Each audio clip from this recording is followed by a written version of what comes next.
Breaking news tonight. Horrible Howie. That's Howard Rubin, millionaire money manager, accused of luring, then attacking women in his specially made soundproof dungeon in his multi-million-dollar penthouse, according to police. Wow. Luring women into a soundproof dungeon, even tying them up, cuffing them to a cross. A cross. The holy cross, that cross, torturing them with an electric cattle prod. What? Can I get on that jury? Can I get on that jury? I'm Nancy Grace. This is Crime Stories. I want to thank you for being with us.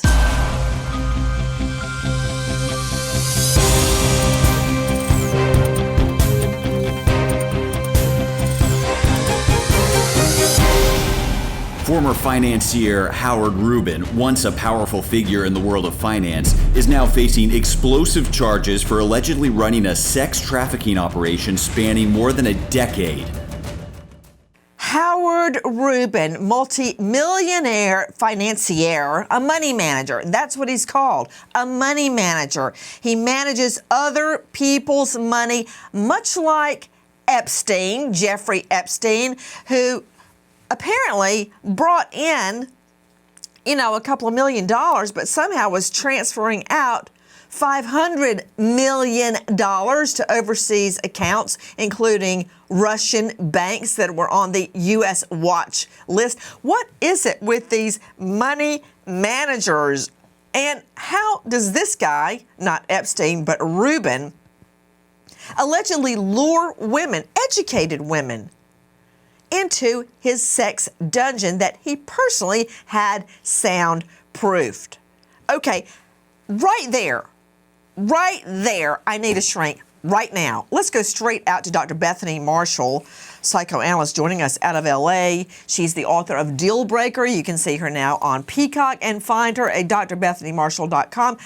Right there, a soundproof dungeon. I mean, when an artisan, a worker gets a call from a dude that wants a soundproof dungeon and you go in there and you see it's a torture chamber, doesn't that wave a red flag of alarm? What freak wants a soundproof torture dungeon?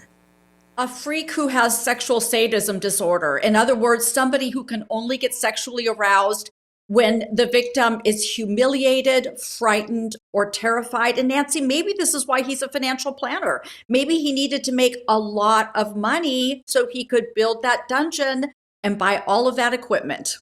Okay, let's just take it from the top. Listen to this. Wall Street money manager Howard Rubin busted by feds at his Fairfield, Connecticut home for decade-long sex trafficking with the help of assistant Jennifer Powers. Howie Rubin, accused of luring women into BDSM sex sessions, then torturing and them. 10 Jane Does listed as victims in the indictment, but prosecutors say there are dozens more and are calling for tips. Joining me, an all-star panel to make sense of what we know right now, straight out to Megan Palin, senior journalist from the New York Post, who has been all over this.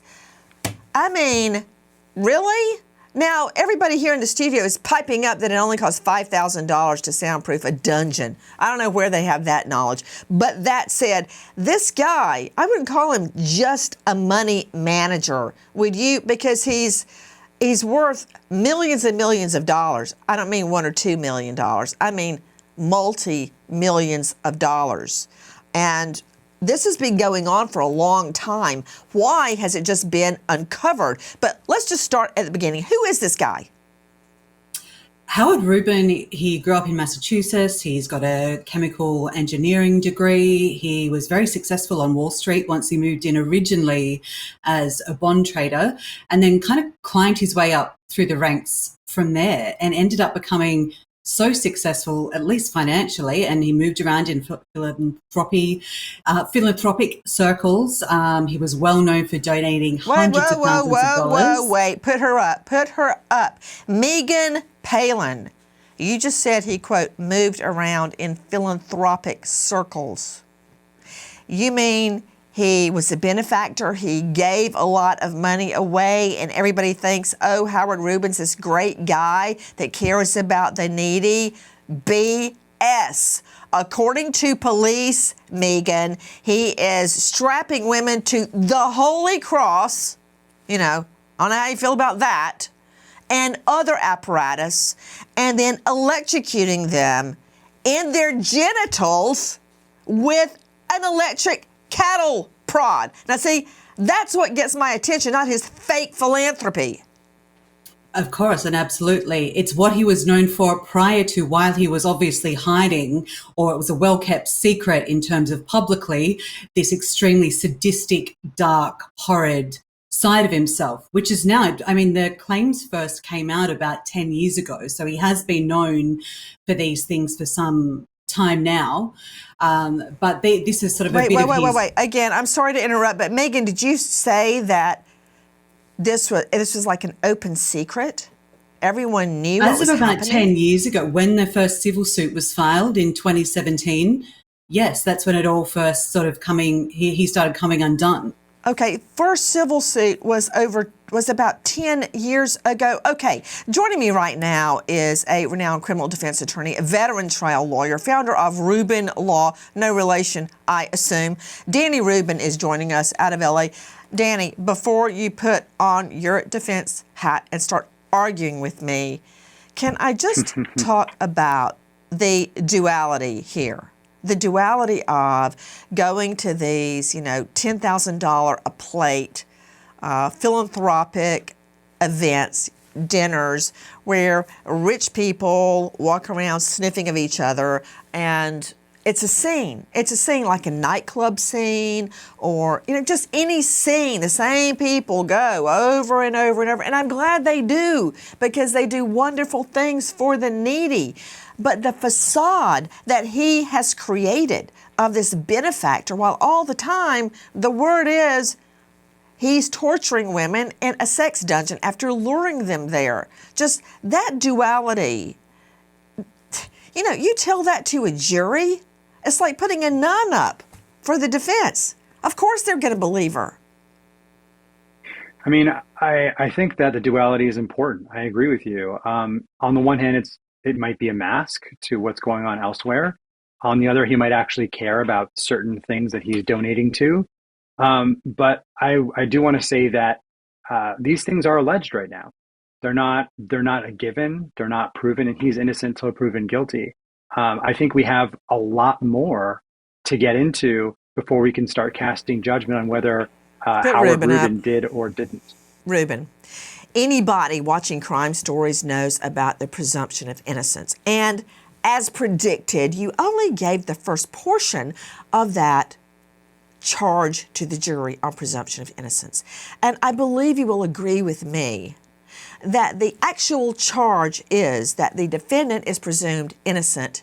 I would like to see him, please. That's not him. The charge is to the jury that the defendant is presumed innocent unless and until the state pierces and overcomes that presumption with evidence proving guilt beyond a reasonable doubt. You always seem to kind of leave off the last half of that sentence regarding presumption of innocence. Rubin is presumed innocent. He is innocent tonight unless and until the state pierces the presumption of innocence with evidence beyond a reasonable doubt. Would you agree that that is the judicial charge? I agree that that's the charge. But all we have right now as the public is the indictment and whatever's in the civil suit. I personally am looking forward to what transpires in this case. I want to see what the alleged witnesses have to say. A grand jury's heard it. I would like to hear it. I think the public should hear it. And I think as we get closer to trial date in this, if it does ever go to trial, we'll start to hear more and more about the evidence. Danny Rubin, another question to you. And again, this is neither defense or state oriented. It's like a horrible deja vu. It's happening all over again. We just saw this with Sean Combs. We saw it with R. Kelly. We saw it with Epstein, over and over and over. Where, as you just heard, Megan Palin with the New York Post state that there was a civil suit alleging the same things in 2017. Where's the government? Where are they? Why has it taken them 7 years to bring this case to a criminal trial? I have a problem with that. What have they been doing? I think what they were waiting for was the trial that took place, I believe, in 2022 or 2023. They wanted to see what testimony came out. I think that Howard testified in that case, both at his deposition and then at trial. They want to make sure that they have a slam dunk case, considering they have egg on their face from the Diddy case. I know that, I mean, we all know that didn't go the way that the AUSA's office wanted it to go. Getting 4 years and change is not was not the goal of the office. So I think now they're bringing this case and they want to make sure they have it ironclad. I can't promise you they do. No one really knows that yet. But again, as more evidence comes out, we'll see how well cooked this case is. Guys, this guy with every advantage still charged with major offenses, sex offenses, and more. Who is this guy? Listen. Rubin is accused of luring victims first in luxury Manhattan hotels and later his $18,000 per month penthouse apartment equipped with a soundproof sex dungeon. Women were bound on a bed or a cross, then beaten and electrocuted. While they were provided with a safe word, the pleas of those who weren't gagged went ignored, and the often continued even when a woman fell unconscious. Rubin allegedly paid the women several $1,000s afterwards, including for injuries that required medical attention, like a flipped breast implant. Okay, that sounds really painful. A flipped breast implant. It goes so much further than that. Lynn Shaw joining me, founder and director of Lynn's Warriors, dedicated to the eradication of sexploitation of women and sex trafficking. And let me remind you, it is a non-profit. She's certainly not doing it for the money. How is it that these multimillionaires mingle at, for instance, charity functions for $10,000, $20,000 a plate, for Pete's sake, and nobody will call them on their bad behavior? And we see it over and over again. There's Diddy, we pointed out. There's Rainier with NXVM. There is Epstein. There is R. Kelly. There's Jared Fogle. I mean, I could just list them off the top of my head, on and on and on. Rich or famous people that get away with this. And it's in your backyard, Lynn Shaw. What, you may have brushed elbows with this guy. I am living in the devil's playground. This building is around the corner from me, and it has tighter security than Fort Knox. Diddy was arrested directly across the street. Epstein was a neighbor. I ask you, where has everybody been? What is going on? Who was complicit with this? This Jennifer Powers and this Howard Rubin, and I'm not giving him a cute nickname because I am disgusted, in the name of all of the victims. How was this allowed to go on for so long? How did, for instance, doormen and medical professionals and other people, it wasn't just these two doing all this, not see things with these women. And yes, in New York, they just seem to float, because you know what happens in New York? Happens in other places too. Money talks. That's all people care about. Money, or taking a picture with somebody of wealth and floating around town and showing up at events. But you know what? People knew. People knew, because we started hearing a lot of whispers 2 to 3 years ago about this. And we also heard that women were warning other women, do not, no matter how much money is thrown at you, do not go and visit with this guy, as they put it to me. Do not get near this guy. So I ask everybody, again, we're on repeat. Let's talk about the victims. Let's talk about who's helping them. And let's talk about why the justice system is taking so long to do anything about all of these cases. I mean, who's next? I expect tomorrow another case to pop up in my neighborhood. A case has been going on for years. Speaking of the perfect facade and this guy's philanthropic work, his charity work, and how many dollars he gave away to the needy, how many fancy galas he went to.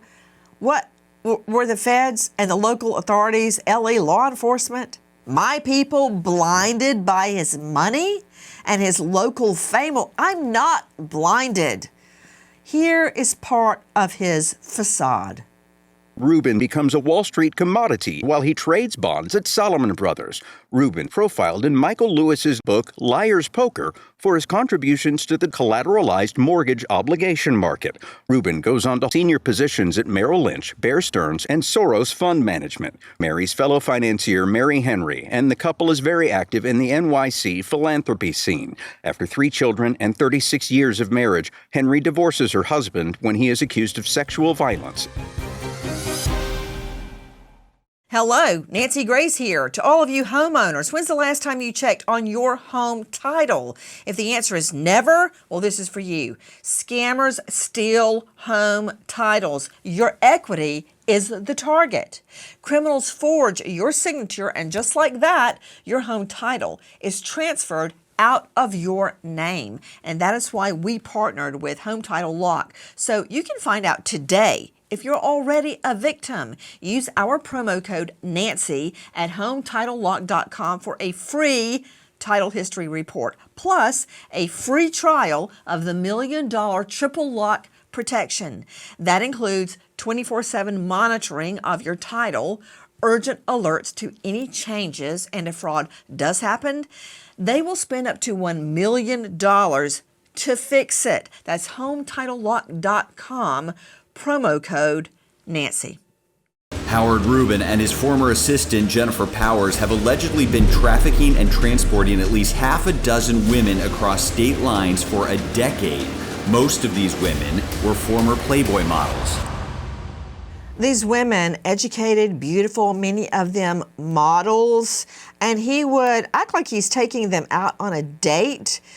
We've spoken to restaurant employees that state, oh, here comes Rubin, here comes horrible Howie, who would always have these beautiful, statuesque women with him. They would charge like hundreds and hundreds, even thousands of dollars, dinners, and then he would take them up to his penthouse. I don't know where his wife was during all of this. And we're showing you this because many of them were models. After this, it ruined their careers. That is when they would be lured into his soundproof sex dungeon. One thing that is perplexing me is a woman named Jennifer Powers. Jennifer Powers, his personal, yes, her personal assistant. How does she fit into this? Listen. Rubin tasked Jennifer Powers, his personal assistant, with recruiting victims. Powers is arrested at her home in a Dallas-Fort Worth suburb, accused of running the day-to-day operations of Rubin's sex trafficking scheme and being paid handsomely. Powers arranged the victims' travel and coerced them into signing NDAs that were later used to threaten legal consequences and public shame. Powers oversaw the victims' payments, distributing funds from Rubin in amounts up to $10,000 per session. An NDA, non-disclosure agreement, you've heard of those. That's where you get someone to sign away, usually in exchange for something, the ability to ever discuss what they have witnessed. Okay, who is Jennifer Powers? The devil's minion, according to prosecutors. Megan Palin joining us from the New York Post. Megan, who is Powers?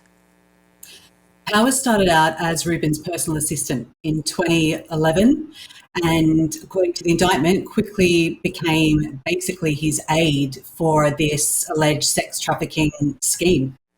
This guy, Howard Rubin, it's just amazing to me, to Danny Rubin, no relation, I hope. He had everything going for him. He graduates with a degree in engineering, that's not easy, from Lafayette College, then goes on and gets his MBA at Harvard.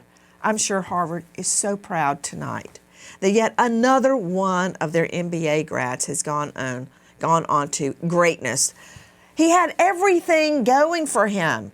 How did he degenerate into this? You know, very often we see criminal defendants that, let's just say, are dope dealers. No education, rap sheet as long as your arm, starting in juvenile court. This guy was pristine. He had a choice not to do this, Rubin. Yeah. I mean, honestly, everyone's actions are their own. But first and foremost, let me just say Wait, there that's is no what you've got to relation. say? Everyone's actions are their own? Please, Rubin, tell me something. I don't know. I'm talking about someone with so much advantage, a silver spoon stuck down their mouth at birth. They've got it all, yet they resort to a life of crime, horrible crime. This isn't a T by T, theft by taking. This is not a $5 crack kit. This is violent crime on women, where he would beat them in their face and their breast. That's how that breast implant got flipped. That didn't just happen. I mean, how do you go from having it all to this? Well, there are two ways I look at this. The first is he doing this of his own volition? Is it actually his own conduct, or is it the product of a mental health issue?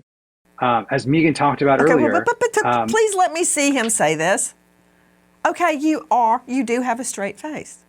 This is a Harvard MBA worth millions and millions of dollars, near $40 million. He had the sense to call him, hey, can you soundproof my sex dungeon so I can flight attendants? Really? And you're saying there's a What are you saying? Saying it's possible. I think that we can't rule that out until someone takes a look at him and says, okay, well, what's the issue? There's certainly a divide and certainly something antisocial if what's said in the complaint is true. If someone is actually recruiting people to hurt them. Antisocial? Okay. What? That's not a mental illness. Antisocial is... But you're saying mental illness and you're throwing in antisocial. Like that's misleading people to think that that is a mental illness, Rubin. It's not. It's a quirk. Well, my point is that maybe I misspoke by saying antisocial. What I mean is that it's not normal. Normal people aren't making sex dungeons. Normal people aren't torturing other people. It's just not done. So the question is, like you said before, why? Is it because he had the privilege or because there's something else that's a little bit deeper? Maybe it's both. But I think that... Are you suggesting the state has to prove motive? You said that the question is why. It's really not. The state doesn't have to prove motive. I think that you do know I'm a trial lawyer, right? You can't just throw that out there and pretend and think I'm not going to hear it. Oh, I just think it's going to be mitigative. I think that if there is an issue of mental health, it may come up later at sentencing. But I think the question is, I would owe it to a client is to figure out why this actually happened, and at least get them assessed. And like I said before, this is entirely abnormal behavior if what's in the complaint is true. Put him up, please. I want to look at all those law books he's got behind him. See all those law books behind you, Rubin? I bet you can't find one law book, one case that was actually affirmed on Peel that says antisocial behavior equals mental defect or not normal, as you put it, equals a mental illness. That's not going to happen. Can you point to one of those books behind you and show me one case that was affirmed where that actually worked? Yes, I know we've got the Twinkie defense, we've got the premenstrual defense, we've got the temporary insanity defense. All of those are legit. They've actually worked in court, but not normal or antisocial behavior has not worked as a mental defect. No, I completely agree with you. What I'm trying to say is that it's mitigated. I think that if there is, let's say, a conviction down the line, certainly that's going to factor into sentencing. And I think that if you do have some sort of mental health issue, the question is going to be, does it actually, is it sufficient enough that he didn't understand what he was doing was wrong at the time? I don't necessarily think you'd get there without sufficient evidence. Why do you think it was but at the same time, I think it's mitigated. Sex chamber? It was a secret because he knew he had to hide it because he knows that beating women in their breasts is wrong. Okay, you know what? I have mined this field. I've exhausted it. I'm going to let Danny Rubin think about what he just said. Dr. Bethany Marshall, help me out. This guy did so much to conceal his behavior, and as I don't know, Rubin might come up with a case that actually says differently, but I don't think so. Evidence before, during, and after an event, a crime, can be shown to a jury. Why? What matters before and after the crime? Intent, course of conduct, frame of mind, motive. that shows, for instance, if you flee the scene, it shows, hey, I got to get out of here. I know I just killed somebody or I just committed a crime. Keeping his sex dungeon secretive, to me, would be evidence of knowledge of guilt. But could you got to hand it to Rubin, all right? He wins a lot of cases, and he said all that with a straight face. And I would say a good 50% of it was true. Mm-hmm. Well, he said that Rubin had a mental health defect. He didn't. That would be schizophrenia, bipolar, something like that. He wouldn't have got through Harvard with a psychiatric disorder. Now Rubin did say antisocial, which is a fancy word for sociopath. So we could hold that in the back of our minds. Sociopaths relate to others through cruelty and power. Still and all not of a that, mental illness. It is not a mental illness. It's just a personality disorder. Nancy, let's be clear. Rubin could only get an erection by beating women up. That's it, torturing them. In reality, in the real world, he's a little man with a huge compulsion.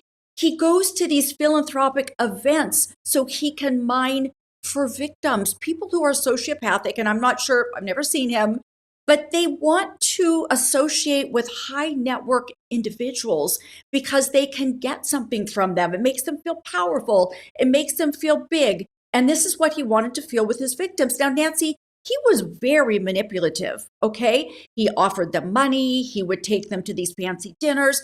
And he used the term BDSM as if this was like a consensual relationship with somebody tying another person up and then giving them a safe word. And when that person says the safe word, you release the ropes. This was not that.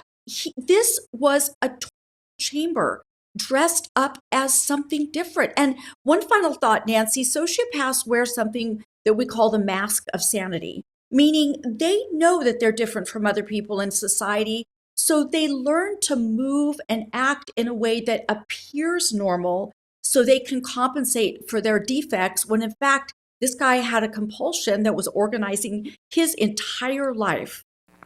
Bethany, please don't say defect anymore as it relates to Howard Rubin, because Danny Rubin will hear that and he will run with it, claiming there's some kind of mental defect. Yeah, I forgot, Rubin. I forgot to throw in about him graduating from Harvard. Good luck trying to claim mental defect. You're bringing to mind Brian Koberger, I hate to even say his name, and his attempt to claim he had some kind of mental defect because there were so many things he tried. He tried that he was under the spectrum, OCD. Oh, at the end, it was sad. He was even claiming, Danny, that he had an eating disorder, as if that somehow justified what he did or it should be a mitigating factor in sentencing. In the end, it worked out pretty well for him because he had a really weak prosecutor that kind of let him off the hook. But Bethany, please don't say defect again, because Rubin of the Danny variety will run with it like a dog in a bone. Dan Murphy, former NYPD Detective Sergeant, Joint Terrorism Task Force, former Chief Security Officer, U.S. Bank Corps, and star of Gold Shield's podcast, also author. Dan, usually I agree with you, but I'd like to point out that this is right down the street from you. And everybody else knew what was going on since there was a civil suit back in 2017, but nobody in LE law enforcement did anything. Why? Was he giving too much to the police fund? I wish I knew. I wish I knew why no one did anything. Maybe no one had come forward and filed a formal complaint other than the civil one. And as odd as that sounds, there's a bureaucratic process to filing police reports to getting investigations started. Perhaps that was the case. Perhaps someone looked into it and they decided they needed more. Sometimes these investigations take a long time. To tie this one up right, you're going to want to make sure you have credible witnesses. You're going to want to make sure that you have corroborative evidence, and you're going to want to make sure you have somebody flipping and giving this person up. I would look to have tape recorded conversations with him where he discusses this sort of thing. I'd look to collect texts and emails and anything else I could that can corroborate the stories being told by these victims. And maybe that was going on. I don't know. But I can tell you that the people I worked with in law enforcement, if we had learned about this, there would have been a case.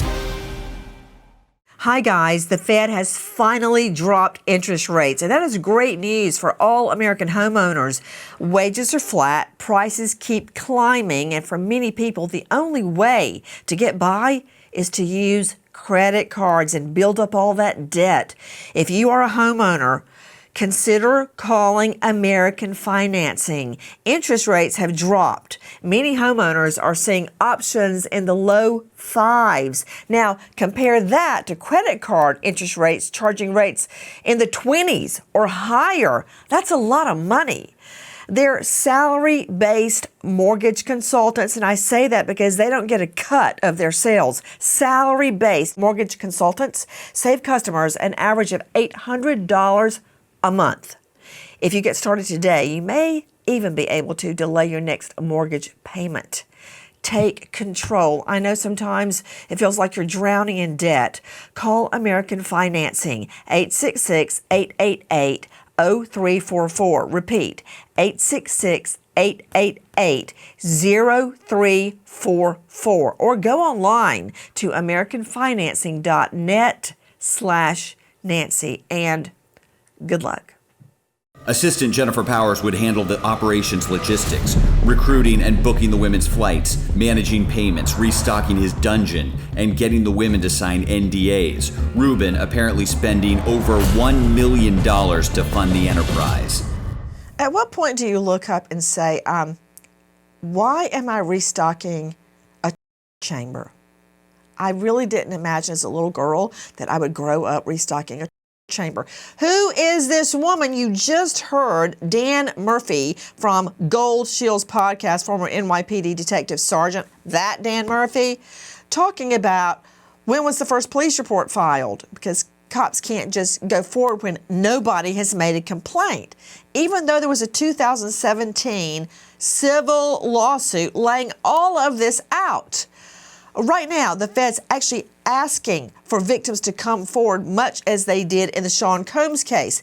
But I want to get to Jennifer Powers because I find it very odd that she went along lockstep with all of these crimes, according to police. Listen. For more than 10 years, Powers' entire life funded by financier boss Howard Rubin down to her iTunes account. Rubin's funding kicks in 2012, allowing Powers to afford a 1966 convertible Lincoln Continental as a wedding gift to her husband. The couple takes lavish vacations in following years. When their children are old enough to attend school, Rubin bankrolls private educations and even a mortgage for a home in the wealthy South Lake suburb for Powers. Holy moly. Okay, wait. He paid for a lavish wedding, a convertible Lincoln Continental, vintage, pays for her children's private school, and the mortgage for their home in a ritzy suburb in South Lake. Okay, you know what? It took criminal investigators a long time to finally try and bring this guy down. But guess who is about 3 inches up their tailpipe? When criminal prosecutions fail, the tax man does the cleanup. Listen. Despite Powers working part-time as a substitute teacher in Carroll ISD and her DJ husband reporting just $40,000 in income since 2018, the family pays off $500,000 in credit card bills, lives in a home valued at $1.7 million. The children attend private school, and they take luxurious family vacations. The IRS finds the Powers failed to report nearly $9 million in income received from Howard Rubin, Jennifer Powers' former boss. The couple is charged with tax fraud, for which neither have made a first appearance. Ruh-roh. What happened, Megan Palin? I mean, if the local authorities, LA law enforcement, won't lift a finger, the tax men will, right? Okay, what is this all about? Look, they've been living a life of luxury by all accounts for many years. Social media posts have emerged from Jennifer Powers that show them on all of these sort of luxury holidays all around the world, and they had, I think it was nearly $9 million in total given to them by Rubin.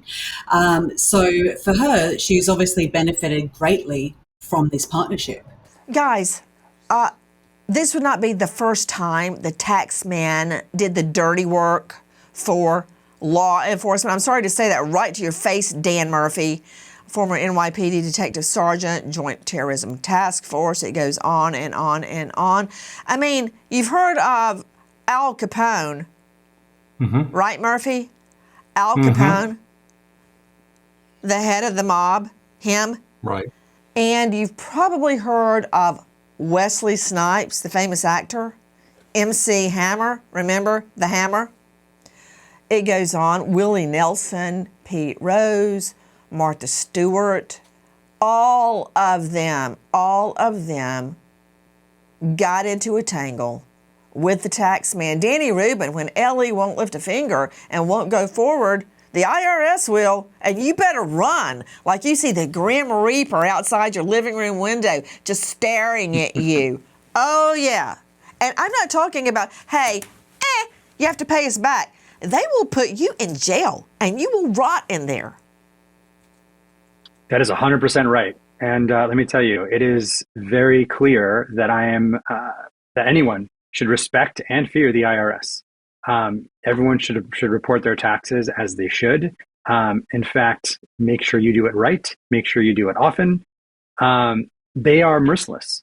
And many times, as you said before, they brought down Al Capone. When Elliot Ness couldn't bring down Al Capone, when they couldn't find anything on him, the IRS did. And they got him for tax evasion and put him in Alcatraz. So it is a very stupid person who does not respect the IRS. Man, I'm telling you, like I said, Grim Reaper, looking in your kitchen window. You try to make some coffee, there they are, staring at you. Don't do it. You know, I want to get to the phenomena, and I've seen it before, Danny Rubin, and I'm sure you have too, where you have a thug. In this case, Rubin, Howard Rubin, a.k.a. Horrible Howie. But then why would someone go along with his crimes? I'm talking about Powers. Why would she go along with it? I mean, she has everything. She's got this husband, this home, these children, for Pete's sake. What, risk all of that just for money? Hell no. Why? I mean, it's probably a number of things. Again, assuming everything in the complaint is true, we're talking about an access to not just money, but a lot of money. $9 million is a lot of money.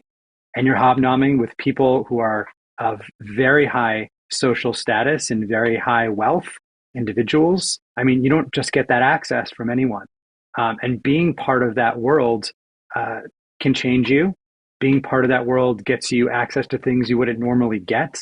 And sometimes if you're asked to do something distasteful, maybe it's it's that access which keeps you coming back. And eventually you become dependent on it. You start going on, let's say, vacations or private school or whatever, and you start to get those golden handcuffs where now you're roped in. And sometimes, and as you do things over time, potentially it doesn't seem as bad as it was yesterday or the day before, and tomorrow's going to be a little better. And as you get more and more accustomed to it, it can be warping to your personality. Dr. Bethany Marshall is living high on the hog, having all the luxury trips, the beautiful home, the vintage convertible car, the private schools, all that. Is it like an addiction? No, I think the money is only a small part of it. I think in every organization, usually these kinds of criminal enterprises, there is a woman somewhere who is willing to abuse other women. Look, we saw it with Ghislaine Maxwell, with the Jeffrey Epstein case. What about the FLDS cult, where there were women within that organization suppressing other women? So I would believe that, I would guess that Jennifer Powers has in her very personality or her character the capacity for great cruelty towards other people. Otherwise, she wouldn't do this. She seems very bright and like she could have made money other ways. Get a job, for God's sake. But she must feel and take some secret satisfaction in women being punished, electrocuted, and then texting this guy, Rubin, back and forth about it. So when women act in concert with a man to abuse other people, it is always, Nancy, because they are taking some pleasure and satisfaction from it. beyond the monetary gain. That's just the icing on the cake, but they are sadists themselves. Guys, it's not just doing his bidding. When you see their text messages back and forth between each other, it's sick. Listen. In text messages, Rubin shares horrifying details of his exploits with Powers in casual conversation. Powers asks for details when Rubin says he used the cross in his last session. I can only imagine what you did to her on that cross. Did you shock her? Rubin responds with a complaint that his cattle prod isn't as strong as it used to be.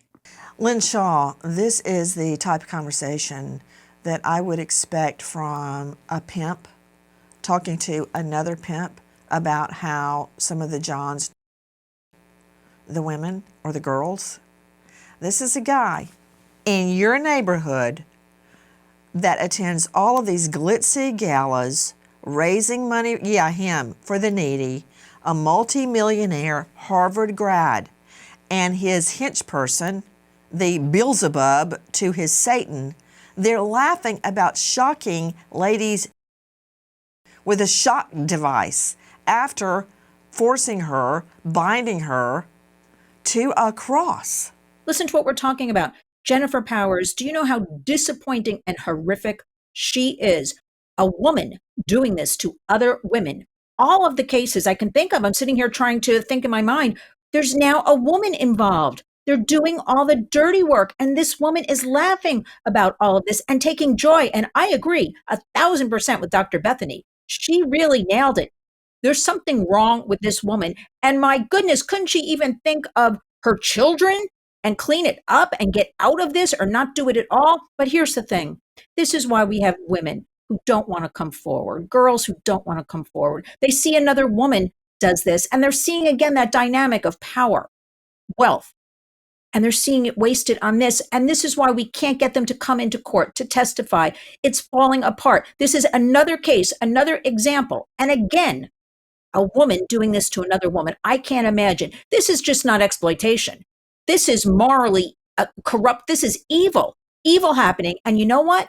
I'm just going to throw this in. A friend of mine in real estate said there's a big demand lately. She told me this about 3 months ago for these dungeons in people's apartments here in New York. How horrific is this? That people are normalizing and becoming habituated to these terrorist acts. Horrific. On women. The majority of the victims are women. To Sydney Sumner joining me, Crime Stories investigative reporter. In other text messages, Sydney Sumner, isn't it true that this hench person, Powers, Jennifer Powers, speaks freely, even in writing, in text messages, in recorded conversations? For instance, I don't care if she screams next to a laughing face emoji. Words like, "This will be fun!" exclamation, exclamation. Another, "She hates submit. She's so desperate. We've got to make her cry." Stating that they will give the victim, quote, "plenty of Valium so she can endure more pain." Repeat, "We've got to make her cry." That's part of the state's evidence. Is it not, Sydney Sumner? Absolutely. And not only were these conversations over text message, but on Rubin's work email discussing what was happening in that dungeon. So these text messages evidence that Rubin was just so brutal. He enjoyed the women's pain. It was a horrible situation, and Rubin and Powers are just talking about it casually over text, laughing about the victim's pain. Danny Rubin, the defense has a big problem when these text messages come out with the laughing face emoji beside their plans. Have you read this indictment? According to the state, the defendant, Howard Rubin, would conduct sex sessions, I say felonies, multiple times a week, sometimes on consecutive days, one after the next after the next. Where was the wife? Did she not notice anything weird was happening? It goes on and on and on. But when you have your client, Danny, using work email to plan a crime, they're basically, let me just say, creek without a paddle. They wrote it down, Danny, on the work email. Yeah, that's not a great fact. I think what they're going to want to focus on is whether or not the acts were consented to. And I know how the complaint reads. I know that there's a civil case, but just because and part of it is they're going to want to introduce the NDAs. They're going to want to introduce the fact that there's a presumption of consent. Of course, you can revoke consent at any time. Many of the women in the complaint said that they did, but they're going to want to show that there was consent and that it was not revoked. The consent was properly obtained, and that this after discussion about what had occurred is going to be tangential to that. Consent. Dan Murphy, these women, many of them consented to a date. They did not know that they were going to be handcuffed to a cross in a dungeon and be shot with a cattle prod all over their body, to where they were screaming if they could, because many of them were gagged, according to court documents. They couldn't even scream. They would be passed out. They would be drugged. It's just, how can you consent to that? How can you consent to a crime? You can't. In a case like this, these people were absolutely sold a bill of goods that turned out to be completely and sadly incorrect. He's a manipulator. He's a liar. He knows how to get people to do what he wants them to do. He knows how to keep it secret. He knows how to pay people off. He knows how to do all the things we've seen now in the Diddy case, the Epstein case, and who knows how many more cases like this out there. Money talks as well as persuasion. Manipulating people is something these people do very, very well. And in this case, they did that, but it fell apart, as they all do. At some point, it falls apart. Now, in this case, these poor women, they went up there thinking it was going to be a date. Maybe they were going to make a few bucks, whatever. They had no idea what they were getting themselves into. And that is a very, very scary thing. And I can imagine that the wealth and power of this individual and his world scared them into silence for a long time. Hi, guys. Crime Stories, now featuring on streamer Fox One. Joining us to help solve unsolved homicides, find missing people, especially children, and reignite cases long cold. It's a lifetime mission for me, and I'm very proud. We have a partner who furthers that mission to always seek justice. Watch the episodes first with Fox One 24 hours before seeing anywhere else. Try it. 7 days free. The brand new season of Crime Stories airing now on streaming giant Fox One. Click the link in the episode description to learn more and join us on Fox One. If you embarrass me in this hotel, I'm not embarrassing you. It's just that I don't feel comfortable. Honey, don't have a fight with me in the hallway. Please, I'm not going to do anything. I swear, my children. Please come in. On everything. I'm a famous guy. I'm feeling very uncomfortable right now. Please come in now. And 1 minute. And if you want to leave, when the guy comes with my jacket, yesterday you touched my breast. Oh, please, I'm sorry. Just come on. I'm used to that. Come on. Are you used to that? Yes, come in. That was another all-time a-hole. That was Harvey Weinstein. And he was threatening and coercing Ambra Battaliana into unwanted sex acts, and the same techniques were used. To Megan Palin joining us from the incredible New York Post.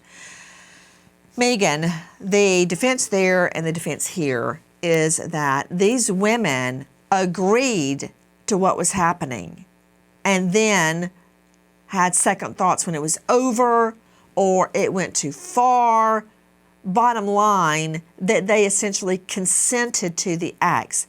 Apparently, finally, LA law enforcement, wake up, came out of their trance and started investigating this case and has filed charges. They apparently disagree with that theory of consent.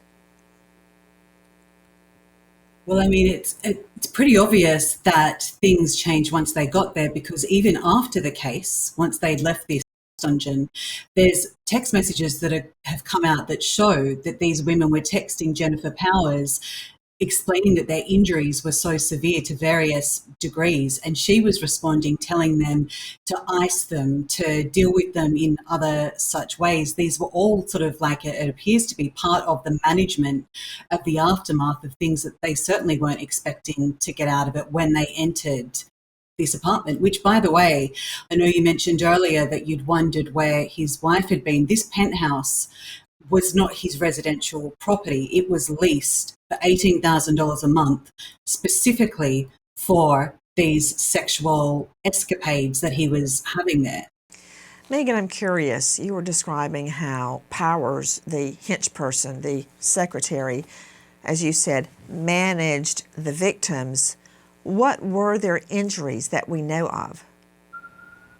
Well, I mean, the most severe one that we've heard of so far was the breast implant that was flipped upside down because she'd been beaten so hard by Rubin with a closed fist that it had physically switched sides within her body and then later required surgery.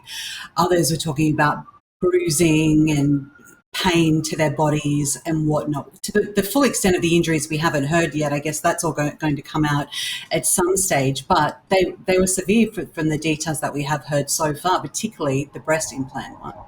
To Dr. Bethany Marshall, I know you just heard our friend Megan Palin from the New York Post.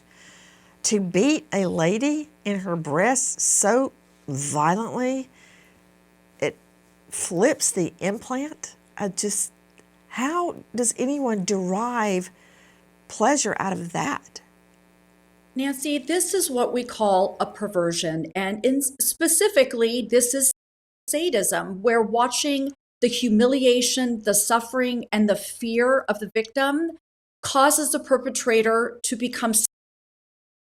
Now, what's interesting is that men with sadism, they have a very hard time becoming aroused in normal ways with normal women out in the world. So if they were having a lunch date or in a business meeting or something where it's an equal playing field with other women, this guy would have lost interest in those women. He can't deal with real people with thoughts, feelings, and emotions of their own. But there is some theory that when that aggression and sexuality is processed through the same part of the brain, and in brain scans with these kinds of perpetrators, the amygdala lights up, the aggression center of the brain, the part of the brain that's responsible for pleasure also lights up. So these two things are kind of fused and confused. Aggression, arousal.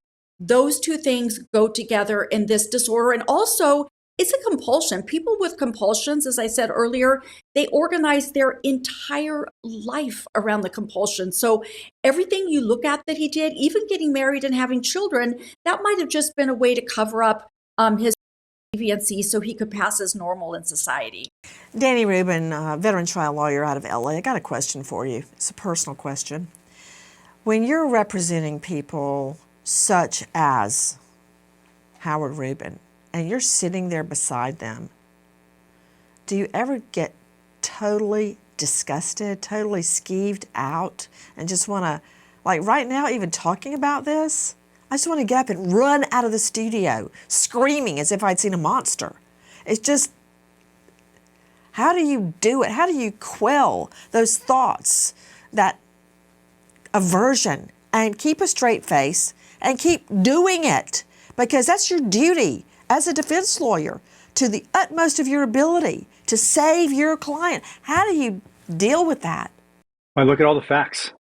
First and foremost, I don't judge clients as to what happened. That's obviously, if you have to do that and you do that, you have no business being a defense attorney. The fact is, I look at the facts. I look at the documents. I look at what they say, and I look at what the testimony shows. And I want to determine what, if anything, our defenses are, and then what the prosecution has to prove. It's the prosecution's job to get in there and make their case. And if they can make their case, my job is exceedingly difficult. That's true. And again, it's up to them. When I sit next to a client and a client is accused of this, I look at it just like that. He is accused. He is not guilty. He has not done these things until a jury of our peers says that he has. And it is my job to take a look at that evidence, to present the evidence to the jury, and the jury can make the decision based on the evidence that they have. Okay, Rubin, I'm convinced whenever I'm accused of torturing people in my dungeon, I will definitely hire you. All right. I don't know what that says about you, but okay, I'm sold. Guys, if you know or think you know anything regarding this case, the LE attached to this case are asking for victims to come forward. Now, how they can do that after the Diddy debacle in court, I don't know, but I do know that Rubin will never be put away. He will never be convicted if victims do not come forward. That is Lynn Shaw's problem right now with Lynn's Warriors. After the Sean Combs verdict, women are afraid to speak out, and do you blame them? For those brave enough, the tip line is 212-384-3800. Repeat, 212-384-3800. If he is not stopped, according to police, it will happen again. We stop to remember an American hero, Senior Trooper Craig Gaines, Florida Highway Patrol, killed in the line of duty after 27 years in LE, leaving behind his grieving wife Rebecca and 3 children. American hero, Senior Trooper Craig Gaines. Thank you to our guests, but especially to you for being with us. Nancy Grace signing off. I'll see you tomorrow night, and until then, good night, friend.